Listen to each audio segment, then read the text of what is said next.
In theory, folks can hear me. In theory.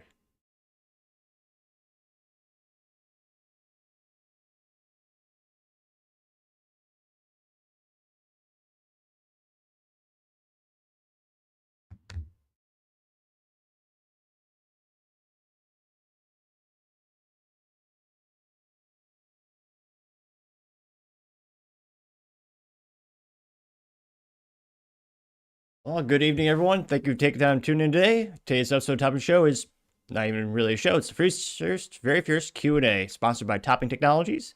Topping Technologies is an IT value-added reseller and services company with a special proficiency in IT security. Heck, I see their founder released twice a day. Guys, he's quite handsome and brilliant. He's me, see, that's the joke. If you're an IT-literal business owner, you can reach out to the team at sales@toppingtechnologies.com. Yes, we are still giving away a free flamethrower with every IT purchase. Go to toppingtechnologies.com and click the flamethrower button to learn more. Yes, of course, it does still come with a fun Picatinny rail adapter, so you can mount it to any standard AR-15 like all awesome accessories can be. Again, go to toppingtechnologies.com to learn more, or check, I was about to say, the URL in the video description once I post this probably tomorrow or the next day. But you get what I'm saying. Also want to thank everyone taking time to tune in today. And try to get to 5,000 subscribers by the end of the month, so click that button, tell your friends, shoot, tell your enemies. We greatly appreciate it. Somebody by the name of iGod says, hi, how you doing tonight? The very few Q&A. Do you have questions? I may have answers, debatably. If I don't, certainly the internet does. I mean, statistically speaking, most things are out there these days. Not necessarily right answers, but answers nevertheless. Or it could be long, awkward silence, which I'm used to.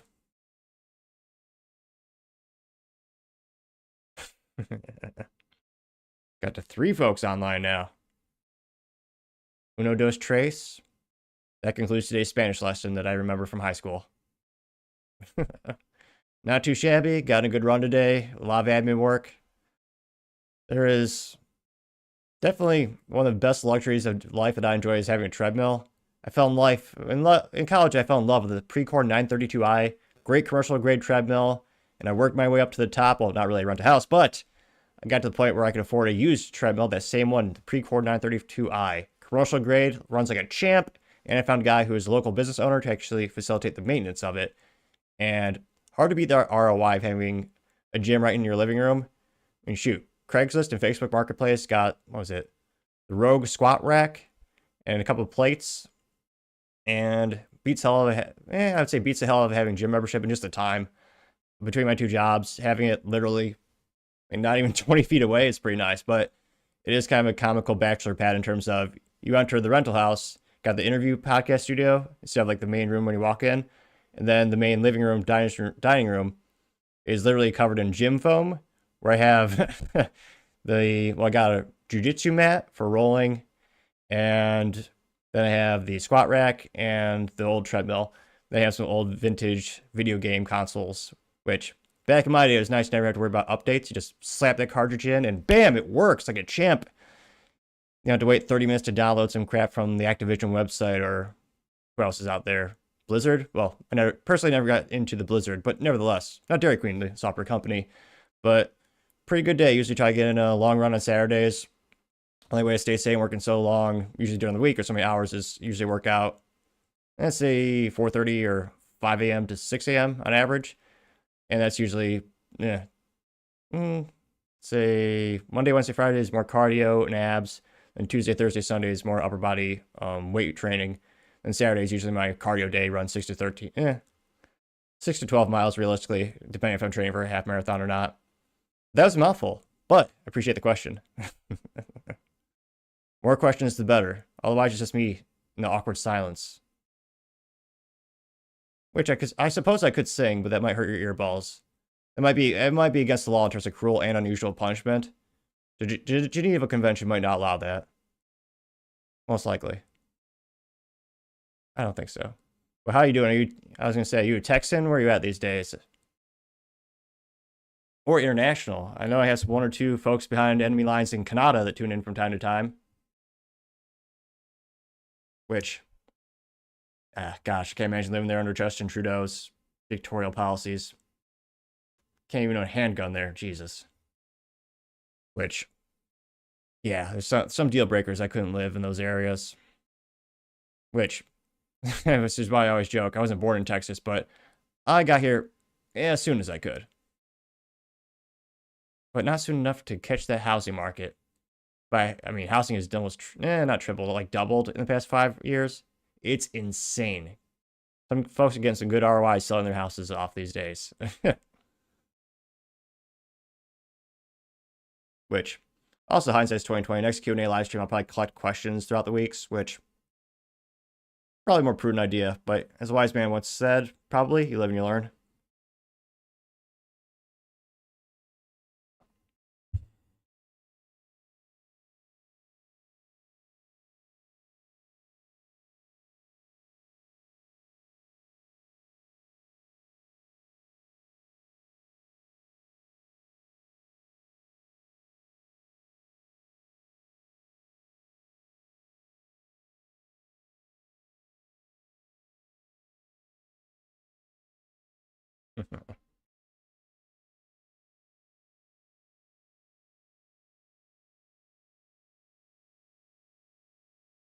So where are you from, my gods?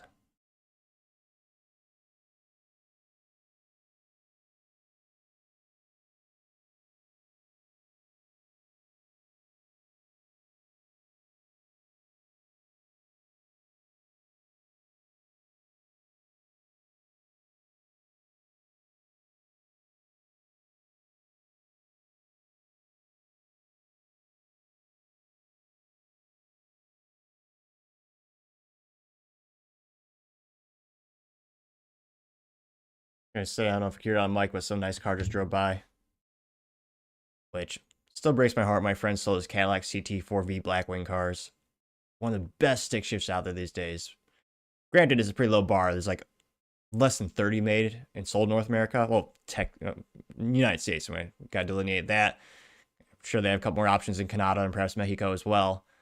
But yeah, those the exhaust on those are pretty nice.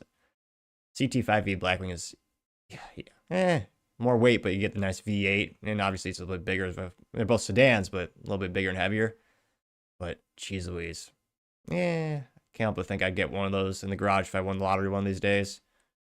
Especially in the weird blue color. I wish they had more. It seems like a lost business opportunity for Cadillac. They have the Bestow, Blackwing, which again, the CT5 Blackwing starts at like, well, once you build it out, realistically, it's like $100,000 plus extortion tax of sales tax, which I believe Texas registration fee is 6% for vehicles. It's comically expensive, ridiculous. I find it abhorrent. But I feel like Cadillac just leaves money on the table because they really could just milk it even more like Porsche with all the color options. Like paint to sample at Porsche is $14,000. No, $14,500. I know that because that's about what my car is worth total with my Honda. And Porsche buyers love it. They pay for it. About the one-off color where the color is just for you. I think that's $45,000 just for the 911, the Porsche paint alone, which, again, Volkswagen, the parent company, is brilliant to have that. You get unlimited customization. Customer loves it. It's theirs, only there. No one else has a color except them. And, I mean, let's be honest. Even if it's that paint sheet is made just for them, they lock it in like a Rolls Royce. No one else could ever get that color. I mean, that's got to be like 80, 90% profit margin. I mean, it's not like the paint is made of some fantastical, magical material. It's just additional labor and logistics. So, making it right, the perfect shade. But that's got to be pure profit margins. Again, I can ramble all day long, especially when it comes to cars or something like that. So, more questions, the better. Any questions at all, in theory? Well, can't be, I guess, medical related because the YouTube will take it down. Which is why I should probably start streaming this on the Rumble. Probably next time. Yeah. Interestingly enough, critique of Kamala or certain industries gets you strikes and the video taken down immediately, even if you don't pontificate on the reason behind lawsuits or your ideals or your beliefs of lawsuits, but simply bringing up lawsuits about certain things that come in certain vials and stuff like that. You get YouTube likes to take that down quick, but it's still up on the Rumble, the topping show, which that's why it's kind of a pain. If you know any automation software, let me know in the comments, but right now you still have to manually upload each video to each platform. YouTube used to have it so you can actually upload to YouTube and would automatically upload to the Rumble if you just connect the accounts, but they quickly severed that connection. So now it's very rudimentary, very manual. So it's a pain to do that, but it's worth it because those videos will never get taken down. And there's a slowly growing audience on the Rumble. Slowly but surely, they get more folks on there. They just got the Tim Pool contract, so he's going to start putting his stuff on there as well. Which, I mean, his show's called Timcast IRL. It's probably, well, not probably. It is the most popular streaming platform for politics and culture. And that's a daily show. Got some good folks on that panel. I still can't believe he got rid of Hannah St. Clair, who, in terms of smart acquisitions and gaining new talent, the quartering was smart. He picked her up quick to get her onto his media team. So I always thought she was one of the best on camera. Very articulate. She was knowledgeable about, good variety of subjects, and always contributed appropriately without trying to dominate the conversation, which can kind of be the downside is when you have a panel of like 4 or 5 people. Is sometimes you have one person just overpower the whole group, and it's kind of miserable and bombastic and not the good way or entertaining way. So I think some hosts are better than others, but yeah, he got rid of Hannah St. Clair, but he kept Ian Crossland, which Ian does kind of balance out the group in terms of you want a curveball to kind of keep things interesting, and he has a lot of unique perspectives. I'll give him that. But he goes down the rabbit hole a little too much for me sometimes. Like he'll make a point and then belabor it and drone on long and long and long, and sometimes he'll just have comments that are, as a sports balls metaphor might say, clearly out of left field. So it's one of those things where it's like, I still can't believe he got rid of Hannah St. Clair and kept Ian. I didn't, in terms of like the org chart or a sports ball, what do you call it? Your team lineup. Shows how many years since I played fantasy football or any of that kind of stuff. Yeah, I would have kept her personally, but yeah, it'll be interesting to see. I suspect they'll probably continue to be one of the best Rumble pieces of content out there. Rumble really needs, they're gaining more and more market share. I hope they fix their algorithms soon. We'll see.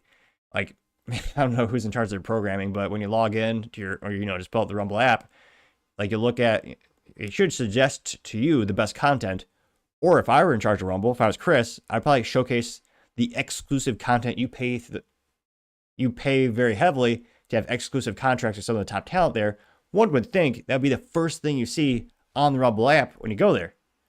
And yet, it's not most of the time, which, that just seems like a really bad tactical error. If I was paying exclusive content, if I was doing all these great deals, getting exclusive contracts with these creators, I would showcase them at the very top of the page. And shoot, I would add an extra banner or logo or something that says exclusively here. Which, if you watch their shows, you will know that. Probably the most famous personality on the platform, bar none, would be Steven Crowder, who YouTube famously blacklisted and demonetized his channel. And Rumble, he's a top talent there. And you'll log into the app, you still have to search for him. Don't get me wrong, you follow people on the Rumble, obviously. But if you log into the app, shouldn't that be the first thing you see if that's a top talent on your network or streaming platform, what have you? So and again, maybe they'll fix it by tomorrow. That's the nice thing about tech. You can tweak the algorithm and make magical things happen. So in theory, they'll fix that. But I don't know, I'm a little pessimistic. Talk about one of the luckiest companies on the planet, and not financial advice. But yeah, their stock finally went up. And yeah, I'm a business nerd, obviously. If you tune in the show, I talk a lot about it.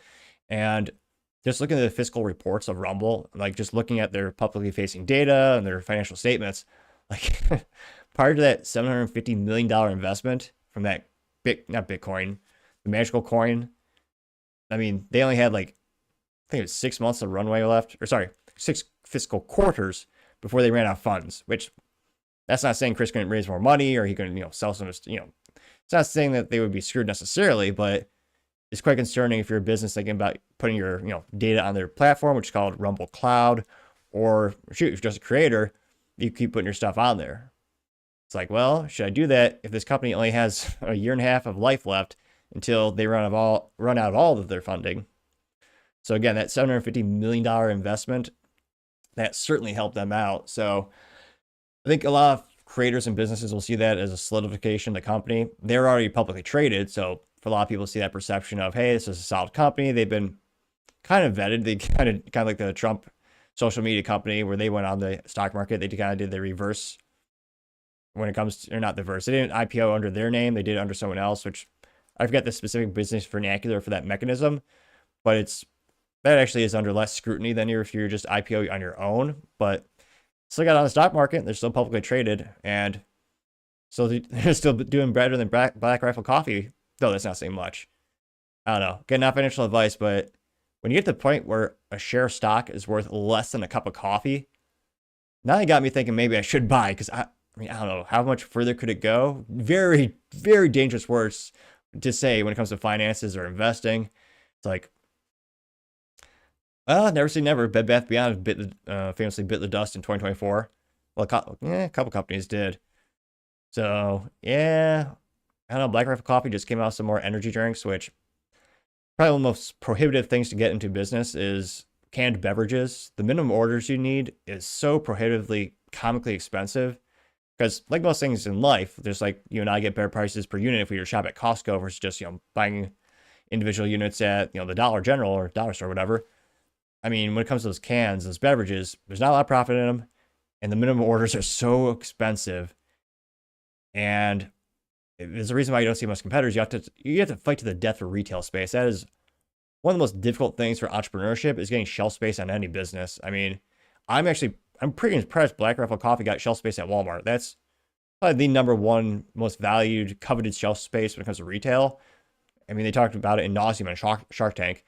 And to get in there, I mean, it'll take you years or almost a life if you're an entrepreneur, but you get that one contract, you're not set for life, but I mean, it helps you out just enormously.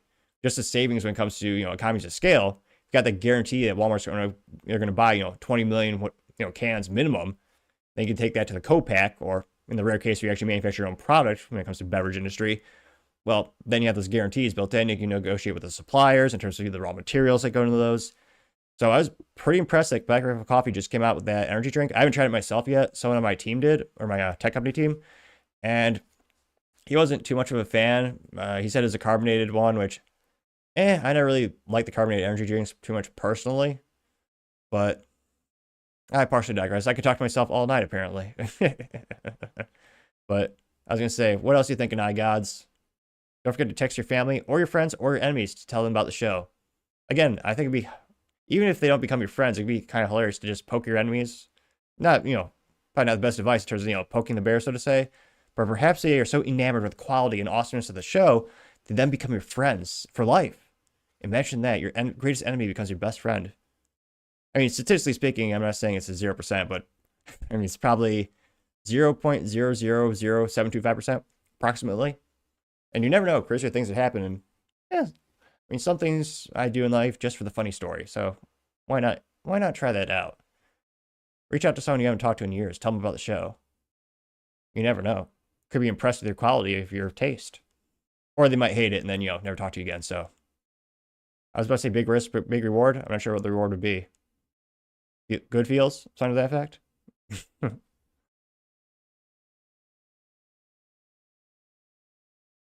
I was going to say, I apologize. This didn't start exactly at 6 p.m. Texas time.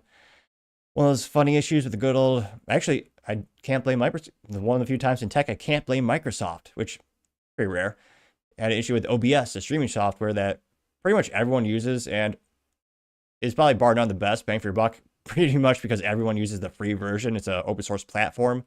Most YouTube creators and Rumble streamers all use OBS software. So you have your, in front of you, you got your camera, you got your mic, plug into the OBS, you configure it to take the feeds from the mic and the camera in front of you. In my case, I have the Sony ZV-2, I believe, or it's called the ZV-1-2. It's like the second model or whatever. Then you plug both those into the computer, connect it, the software in the OBS. Then that streams onto in this case, streams to the YouTube and goes to your phones and perhaps even a desktop computer. I'm not sure what kind of platforms folks are tuning into. There's some analytics that actually tells us the device. Or am I thinking of the podcasting one? Maybe. Let's just say no one's using BlackBerry these days. Which is a shame. It used to be an OG company. Then they killed their phones. Then they bought Cylance, which killed that product pretty quick. Yeah, Cylance used to be a pretty good cybersecurity company with, the buzzword AI and predictive analytics, which it actually was pretty good. But yeah, as soon as BlackBerry gobbled them up, the adoption rate from end users, or Simply put, the number of businesses that are buying it dropped immediately, and the folks that had it soon, went to other solutions because the uncertainty of BlackBerry, which, yeah, one of the best examples of remember you need to innovate or die, because yeah, they used to be they were one of the fastest growing companies on the planet, and it is a revolutionary device. But the hubris, I'll never forget. And one of my favorite books is, where is it? Oh, that really is just called BlackBerry? Yeah. Let me see here. So Rod McQueen is the writer on this one. BlackBerry, which, yeah, has that iconic BlackBerry phone on it. But yeah, even in the book, the founder of BlackBerry admitted, oh yeah, again, this is one of those infamous quotes that you'll never forget. He said, "No one will ever buy a phone for more than $500, which is asinine for him to say that now in hindsight. And they said, no one will ever buy a phone with no buttons. And nowadays, that's pretty much every phone on the market. So they definitely missed the ship, so to say, or the hubris of thinking Apple can't do this, which, I mean, people forget Apple failed in terms of the technology not working great when the first phone came out, partially because they were pushing the networks to do things they weren't really designed for. So the bottleneck wasn't in the technology bottleneck of what was or what is not working. The iPhone was working pretty well, but the infrastructure, which was at first an exclusivity contract with AT&T, well, AT&T, their network couldn't really handle it. So that was one of the biggest reasons why there's so many crashing of the phones. It didn't really seem to be working very well. So Apple, and again, ironically enough, I like Apple, but I'm still vintage Samsung S10 though. My friends keep pushing me to upgrade, and just for business reliability, I probably will next couple weeks. But I mean, Apple really pushed the telecom companies to really expand their expand their throughput and capabilities, so they could actually accept all the additional needs from the end users. And eventually, they lost AT&T. I don't know if it's just a timed out contract, but later you can get the iPhone on Verizon, all other major carriers, but Verizon, they tried to have an exclusivity contract with BlackBerry to compete with the iPhone, which in hindsight was comically bad because, yeah, that phone was terrible. The buttons were awful. The touchscreen was as awkward as me having an average conversation, which is saying something, just very non-responsive. And it was the final nail in the coffin for the BlackBerry phone lines. Again, they tried to pivot to cybersecurity and a software business because there's infinitely more profit in software than hardware. But very similar to Nokia cell phones. I mean, you really have to cater to the developers or the app developers and also make a product that everyone wants. And at the time, they found out everyone wants touchscreens, which, look at the market share now, it's pretty much, North America is well over 50% for the iPhone or Apple.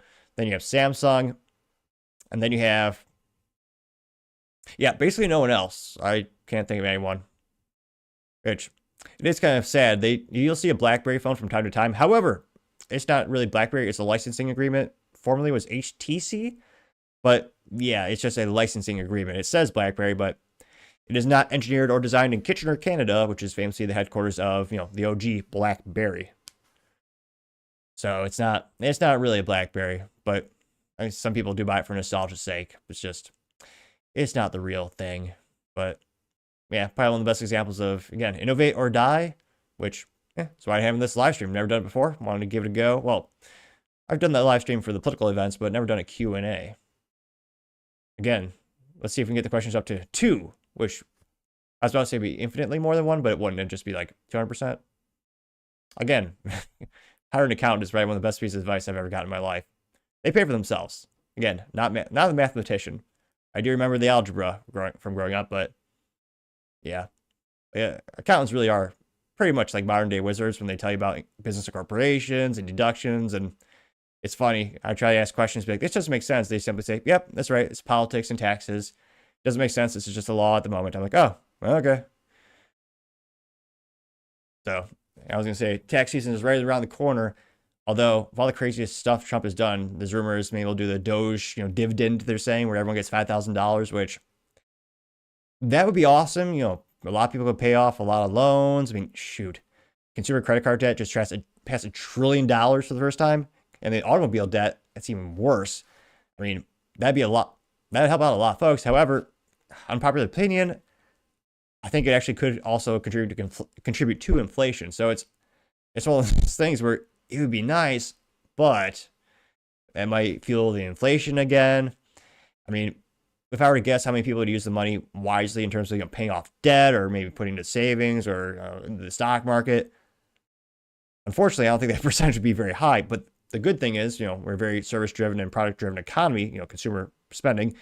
Most people would probably spend that money with local businesses or, even big businesses that buy subcontractors. So I suppose one could argue it could spur the economy a little bit, but it's a very delicate situation in the economy. Hopefully it gets better soon. You're seeing layoffs left and right at tech manufacturers, which, yeah, it's funny. Okta, a very famous MFA or multi-factor authentication company, which simply put, when you log into a website and it says, hey, check your cell phone for the code, Okta's the best known company that does that. They're a software company, obviously, cliche, yes, based out of California. They just made the first profit ever after, what was it, over a decade? And then they had to lay off 6% of the workforce. Like, a lot of people are critiquing the company on social media saying, oh, they're so greedy and evil. Nah, it's a great product, but they're losing market share. So again, it's good they made a profit for the first time ever, but yeah, they are losing market share left and right. I know that, well, anecdotally, I know that because I'm also a value-added reseller. My tech company resells at Okta, as well as doing services like installing it and maintaining and optimizing the software. And even we've seen it in, this is very anecdotal evidence, but, in Texas, we've seen a lot of businesses leaving Okta and going to something like Microsoft, where, again, Microsoft does darn near everything. A good joke, it doesn't do everything well, but CFOs tend to like, lower cost per unit. And if you're a small IT shop, there is something to be said about having consolidation of technology stacks where it's, fewer manufacturers and, they do more things as opposed to what used to be the cliche best of breed, where you'd have, the best email security, the best endpoint security, the best, multi-factor authentication, each from a different but best of breed manufacturer. So kind of see that pendulum swinging back and forth when it comes to IT trends or technology trends. If the economy picks up, I suspect it'll go back to best of breed. But again, there's also a lot of uncertainty, especially the tariffs, where, yeah, we work with a lot of companies, including manufacturers, but yeah, a lot of global companies are concerned, especially the Canadian tariffs. There's a lot of speculation right now. So I think that's one of the things that's temporarily pausing some of the economic growth that we could be seeing. Because again, there's nothing businesses hate more than uncertainty, because again, that pauses investments, make them question, what could happen next. So yeah, that's why elections are so bad every 4 years. And this year really did matter who was running, but even on every 4 years is cyclical. Even no matter who is running, there will be business uncertainty, which usually means businesses decrease their investments. And that's why you see the economy slow down a little bit on average throughout history. And my tech company's been in business through a couple presidential elections, kind of seeing that come to fruition time and time again, as well as talking with other local businesses and our clients as well. But I could pontificate, well, probably all night long. But what other questions do you have in the comments? iGods, which, pretty sure I'm pronouncing that right. Though it would not be the first time I mispronounce a word.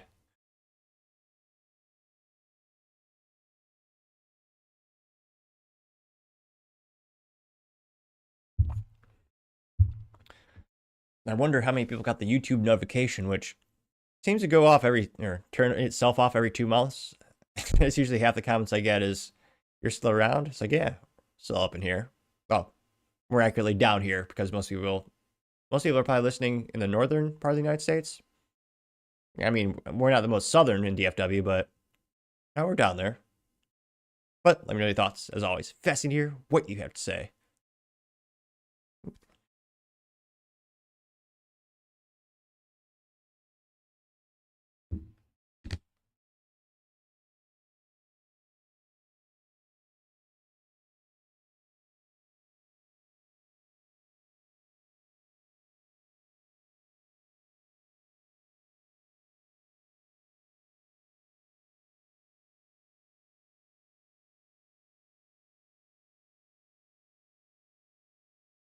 Could be about business, tech, politics, funny third thing, extracurriculars. I allegedly have those.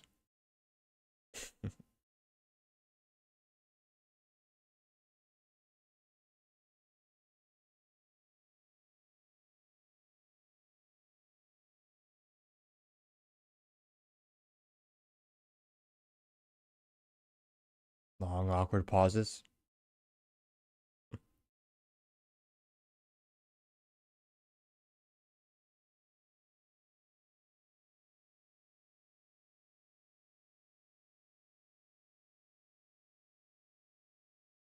Long pauses. Also, don't forget to take the time to tell your family and friends. All the tweets on the cell phones. No shit. Benny Johnson just tweeted, FBI Director Kash Patel will also be serving as the acting director of the ATF. Shut it down. Shut it down. Ha, that's actually the first comment, too. By Chuck Costello. Good call.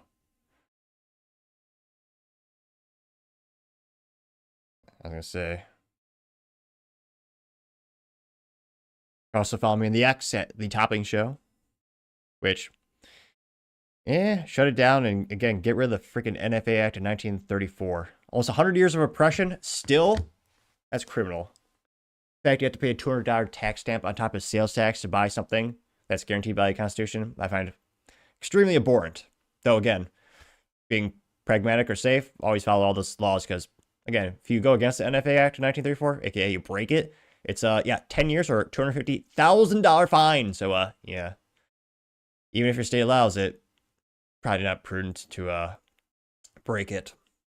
It's a shame how many guns have been lost to fishing, boating trips past couple months. So a real shame, past couple of years really.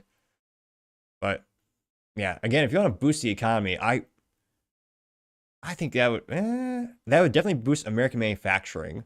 Because of firearms, one of the biggest reasons is such a vast amount of U.S. manufacturing in general is because of the importation policies, aka you can't really import fun things. You kind of have, like, you try to get back when you had good relations with Russia, you used to be able to get a nice AK-47 for the Ishma factory, the original factory that Abdullah Kalashnikov, the good old AK-47 was manufactured, which, yeah, I always joke, every guy knows at least one word in Russian, Kalashnikov. Mikhail's a genius. Model 1947. I say that because the reason you can only import some funny looking guns is it has to have a quote unquote sporting purpose. So if you try to import an AK-47 under the current policies, again, not a lawyer, though I do own a suit, but that's why you get a bastardized looking AK-47 with a 5-round magazine and a funny looking stock, aka not tactical. So it has to come in, basically bastardized, then they fix them here and make them look cool and, make them more tactical and functional. But another issue with American manufacturing, if you want to bolster that and boost it, if you actually easily manufacture NFA items without the burdensome regulation, I know a lot of guys, especially in Texas, that would start their own companies doing that alone. Right now, the licensing alone, if you want to start specifically, if you want to resell NFA items, and again, not a lawyer, it's just stuff I found from, I was about to say the Google, I don't use that, Grok. Yeah, it's one of those things where those things, it's about $4,000 just in licensing. Then, of course, you have to have a fancy, expensive safe to lock everything up. You have to keep track of the paperwork. And if you make one error, I think the minimum penalty is like over about $1,250 for the minimum error. So it's high upfront cost, just for licensing. I find it abhorrent. High upfront cost, high storage cost, and at the end of the day, debatable margins because the way the laws are set up, you have a very small sample size, or you have a relatively small sample size of prospective people who actually want to buy it. Because again, right now, if you want to buy an NFA item, which again, the NFA Act of 1934 makes it a pain in the ass, but you can buy things like short-barreled rifles, short-barreled shotguns, grenade launchers, machine guns. Again, your state has to allow it as well, but so is instances where, like in a great state, or I'd argue the great country of Texas, in addition to 41 other states, you can buy a suppressor legally as an individual, or if you choose as a trust. However, that means you have to have extra pain in the ass paperwork. That includes a $200, what used to be a physical tax stamp to the U.S. Treasury Department. Again, the way they got the law passed in 1934, because again, it's your God-given right, they said, well, you can still do it, but we're going to tax it. It'll be a tax, which is so disgusting because back in 1934, a suppressor was about $700. The tax was $200. So it basically destroyed that industry for decades. The one time in our life inflation worked in our favor was when it comes to the National Fires Act of 1934, because again, I actually did the presentation for a tech event, one of our tech premier events we do for my tech companies called Shoot, Suppress Security Fears, where we talk about cybersecurity technologies, our partners, or manufacturers that we work with. And after that, we shoot suppressed pistols, rifles, and sometimes we'll talk about the legal process to buy one of those items. And I did the calculation: $200 in 1934 correlates or equivalates to $4,600 now. So you can understand how that immediately destroyed that industry way back in the day. Now, because of inflation, a lot more people are buying suppressors. Well, not just because they're fun to shoot, but because that tax isn't as burdensome as it was. I also find it abhorrent in Texas. You have to pay 8.25% sales tax on top of that, which, again, it's your right. You shouldn't pay a tax on that. But again, all those laws make it so a lot of people don't want to go through the process. There's also concerns about privacy in terms of when you do that, you have to have your fingerprints taken as well as extra photo ID or photos taken of you, and a lot of pain in the ass paperwork. I recommend buying through a trust versus as an individual. As an individual, you can buy it, and it's not too much of a. It's a lot quicker right now. Again, things change. It used to be 6 months minimum for either way.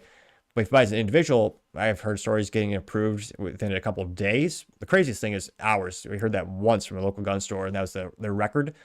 But if you do that, if your family want the items when you die, then they have to pay the taxes to buy the NFA tax on the items to get them, or you forfeit them to the government. If you buy it under the trust owns it, not you legally speaking, and the taxes don't have to be double paid. So that's why personally I prefer the trust option, which unfortunately means it takes a little longer these days. The current methodologies are more accurately bureaucracy, the ATF. But yeah, I know a lot of people who would love to have things like short-barreled rifles, which is even dumber law when you consider it's the same functional thing with a shorter barrel.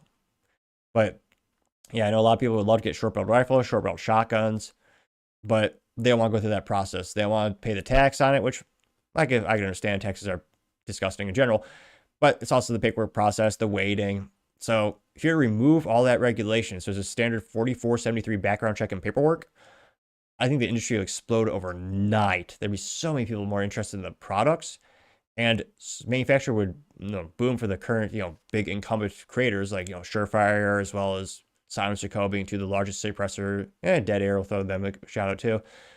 It would not only bolster their sales and manufacturing capabilities, but you'd have a lot of people to start their own businesses doing it as well.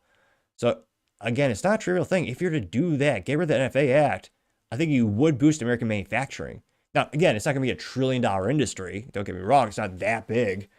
But, I mean, it'd still be a great way, especially to support and boost small businesses. Most of these manufacturers, I'd say, have a couple hundred employees. The biggest outliers are going to be, the biggest is going to be Sig Sauer, who has over like thousands of employees. And they also win every military contract under the sun. But you also have things like, I say Sig Sauer is the biggest by head count, especially, United States headquartered in New Hampshire. And who is the second biggest suppressor manufacturer? Probably Surefire. But even then, I think they're best known for the military contracts with the RC2 and RC3 cans or suppressors. I mean, even they, I want to say, have about maybe 150 employees. Like a lot of these manufacturers are small businesses, which I would argue are also the backbone of the economy. And yeah, if they could ratchet their sales overnight, and those manufacturers, they have to pay taxes and all that. It's like, yeah, the amount of times a firearm is taxed before you get to it, it is criminal, especially how our country was founded. But let me know what other comments you guys might have. As always, fascinating to hear what you have to say. I could also ramble. Probably longer. We'll see. But yeah, if Kash Patel leads the ATF, which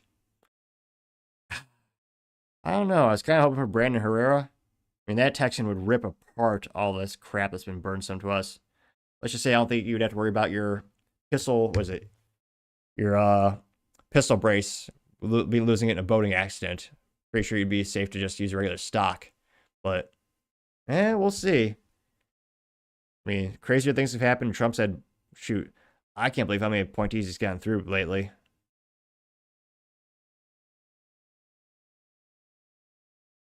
So we'll see what happens. Hopefully the ATF just gets disbanded completely. But we'll see. Gotta move quick, because as soon as the midterms get here, all the rhinos and all those guys will start to capitulate and not want to do anything of value, or become even more spineless than usual, which is saying something. So he's got to move fast, make some good appointees, and get some stuff going. We'll see. Which,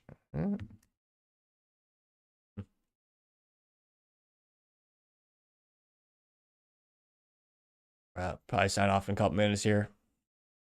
Get to the fun admin work, which probably the most boring thing about owning a small business is all the stuff in the background that no one knows and no one will ever see, but you have to do, like categorizing expenses, putting together drop-offs to to get ready for prospecting, or what a lot of people call pounding the pavement. Yeah, that's really how I built my tech company, is pounding the pavement, knocking on doors, well, businesses, and yeah, putting together all those drop-offs, like for, what was it, Topgolf last year, which kind of cliche event, which I don't think we'll do it again. But I put together 500 individually labeled boxes, 6 inches by 4 inches by 2 inches, and filled it with like fun knickknacks and a one page about the company. The box assembly alone, and granted, you get the box flat from Uline, great company. They're headquartered in Wisconsin, maybe? Somewhere out there. But nevertheless, great American brand, American made. But just assemble the boxes, put the stuff in there, tape to assemble the bottom, put the stuff in there, tape it shut, then add the individual label for each person at each business, and pack them in geographical order. That took about 30 hours of work. So people wonder, when I say 105 hours a week can't be beat, I really mean it. That's about how many hours you put into the businesses, the media company and tech company. And yeah, it's pretty satisfying. Every once in a while, you never know. One of my favorite sayings, I forget their origin, is, what was it? If you're ever having a hard time in life, just remember, great things are right around the corner. You just can't see around that 90-degree angle, which I've been saying that for a couple years now that I think about it. Yeah, because you never know. All it takes is one customer, really all it takes one yes to change your life. That's all you need. Whether it's business or personnel or relationship, all you need is one person to say yes one time to change your life. And to be an entrepreneur, that's how you stay sane. Now, realistically, you build a business by getting lots of small clients, medium clients, and big clients, and you grow over time. But every once in a while, you get the bluebird, and again, you do get that one client that really makes a difference. And thank God I found one probably about a year into my business. And yeah, that's how I stay sane. Just need one person to say yes one time to change your life. Just one. Which, I don't really buy clothing, but shoot, I might buy that if that was plastered or pasted onto a t-shirt or silk screened more accurately. Like, that really is all it takes. So I'm especially appreciative of iGoss taking time to tune in and comment tonight. I'll go ahead and probably throughout the weeks, I'll put together, just have people email questions to a Q&A like email address, which really is just the toppingshow@gmail.com, but I'll probably maybe also start putting that out there. And I also bought the domain to, get an official email going as well. But I'd probably like to take questions that way the next couple weeks. That way I can just read them off here. So if you tune in to watch this post live, appreciate you listening to me ramble, and especially if you took the time to listen tonight when I was doing the live stream. Appreciate you taking the time to hear me ramble. And again, appreciate the opportunity. Always love critique, getting to know people. Always want to make the show better and better. Thank you, everyone, for taking the time to tune in today. Again, try to get to 5,000 subscribers by the end of the month, so you can click that button. I greatly appreciate it. Also, give me a thumbs up, thumbs down, or comment. It's a great way to give me some additional feedback, letting me know how I can make the show better and better. Lastly, don't forget to take time to tell your family, tell your friends, tell your coworkers, heck, tell your enemies, tell anyone and everyone. Just stay safe and fight the good fight. And I awkwardly try to find the mouse.